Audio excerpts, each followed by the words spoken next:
आज आपण बघणार आहोत ते difference between book keeping and accountancy. म्हणजे अकाउंटन्सी आणि बुक किपिंग याच्यामध्ये काय नेमका फरक आहे. पहिल्यांदा बघूया meaning. Book keeping is concern with the recording and classification of the business transaction. याच्यामध्ये दोनच गोष्टी होतात, एक तर रेकॉर्डिंग होतं आणि दुसरं क्लासिफिकेशन होतं. कशाचं? Business transactions. But in the accountancy we record, classify, summarize, analyze and interpret the financial data.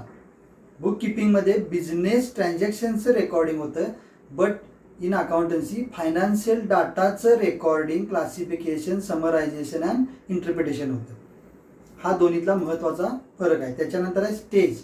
साहजिकच आहे, book keeping is a primary stage, म्हणजे प्राथमिक अवस्था आहे. म्हणजे जर तुम्हाला इंग्रजी समजायचं असेल तर ABCD माहीत असणं गरजेचं आहे. ही जशी प्रायमरी स्टेज आहे तसंच बुक किपिंगचं आहे. It is a primary stage, it is a base. But the accountancy includes secondary stage of analysis and interpretation. Book keeping नंतर अकाउंटन्सी सुरू होतं, त्यामुळे इट्स अ सेकंडरी स्टेज. त्याच्यानंतर आहे ऑब्जेक्टिव्ह. बुक किपिंगचा ऑब्जेक्टिव्ह काय असणार आहे? फक्त to keep the records of the all the financial transaction in a proper and systematic manner. जी काही फायनान्शियल ट्रान्झॅक्शन्स आहेत, व्यवसायातील व्यवहार आहेत, त्याचं फक्त रेकॉर्ड आणि समरी ठेवणे सिस्टमॅटिक मॅनरमध्ये, एवढंच काम बुक किपिंगचं आहे. याच्यामध्ये फार नॉलेज असण्याची गरज लागत नाही. But the objective of accountancy is to prepare the financial statement. Financial statement तयार करणं and communicate it to the relevant authority. म्हणजे ज्याला ज्याला ती माहिती त्या फायनान्शियल स्टेटमेंटची हवी आहे त्याच्यापर्यंत ते पोहोचवणं, कम्युनिकेट करणं. त्याच्यानंतर responsibility.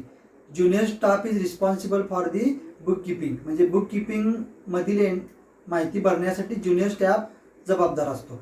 But for the accountancy the senior staff is required. त्याच्यानंतर आहे आउटकम. बुक किपिंगवरून आपण जर्नल आणि लेजर तयार करतो, या दोनच गोष्टी तयार होतात. But from accountancy we prepare profit and loss account and balance sheet. म्हणजे सगळ्यात महत्त्वाची माहिती जी असते, जे फायनान्शियल स्टेटमेंट असतात, ती आपण अकाउंटन्सीमध्ये तयार करतो. त्याच्यानंतर आहे period. Book keeping gives day to day details. रोजचे व्यवहाराचे नोंद देण्याचं काम, अगदी 1 तारखेपासून 30 तारखेपर्यंत रोज काय काय झालं व्यवसायामध्ये ते बुक किपिंगमध्ये मिळते. But accountancy gives the details of the entire year. पूर्ण वर्षभराची एकत्रित एका स्टेटमेंटमध्ये, म्हणजे प्रॉफिट अँड लॉसमध्ये किंवा बॅलन्स शीटमध्ये जी काही माहिती मिळते ती पूर्ण वर्षभराची आकडेवारी आपल्याला एकत्रित मिळते. त्याच्यानंतर ॲनालिसिस. बुक किपिंगमध्ये कोणत्याही ॲनालिसिसची गरज लागत नाही. But accountancy uses book keeping's information and analysis and interpret the data. म्हणजे बुक किपिंगमधून जी माहिती मिळते त्याचं अनालिसिस करणं आणि ते इंटरप्रेट करण्याचं काम अकाउंटन्सीमध्ये केलं जातं. त्याच्यानंतर डिसिजन. बुक किपिंगवरून मॅनेजमेंट कोणतंही फर्म डिसिजन घेऊ शकत नाही. But from accountancy management can take the critical business decision. व्यवसायाची सद्य परिस्थिती काय आहे आणि पुढं व्यवसायाचं काय स्वरूप असेल याबाबतची पूर्ण डिसिजन घेण्याची जी काही माहिती आवश्यक आहे घेण्यासाठी, ती माहिती आपल्याला अकाउंटन्सीमधून मिळते. उदाहरणार्थ कोविडसारखी सिच्युएशन आल्यानंतर व्यवसायावर परिणाम झाले असतील तर ते स्टेटमेंट बघितल्यावर आपल्याला कळते की व्यवसाय आज कुठं आहे. त्याच्यानंतर स्किल्स रिक्वायर्ड.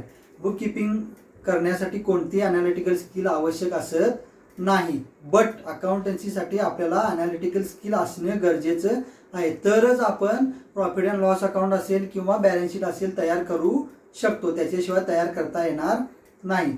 त्याच्यानंतर आहे मीनिंग. अकाउंटन्सीचं मीनिंग काय? बुक किपिंग हे अकाउंटन्सीचा एक पार्ट आहे. But accountancy